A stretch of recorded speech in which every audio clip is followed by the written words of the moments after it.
ఈజీగా ఇంట్లోనే ఉన్న వాటితో దగ్గు ఎలా తగ్గియాలో మనం ఈ వీడియోలో చూసేద్దాము.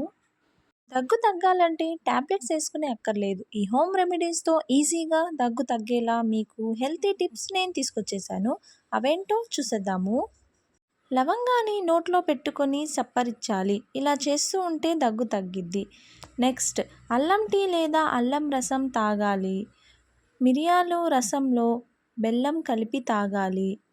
నెక్స్ట్ వన్ పైనాపిల్ జ్యూస్ తాగినా దగ్గు తగ్గిద్ది. పాలల్లో కొన్ని పసుపు కలిపి తాగినా దగ్గు ఈజీగా తగ్గిపోతది. లాస్ట్ టిప్ లెమన్ వాటర్‌లో తేనె, దాల్చిన చెక్క పొడి కలిపి తాగాలి. ఇలా చేస్తే దగ్గు వెంటనే తగ్గిద్ది. ఈ టిప్స్ కనుక నచ్చినట్లయితే నా వీడియోని లైక్, షేర్ అండ్ సబ్స్క్రైబ్ చేయడం మర్చిపోకండి. ఈ టిప్ కనుక మీరు యూజ్ చేస్తే దగ్గు తగ్గిందా లేదా అని కామెంట్ చేయండి. Thank you for watching.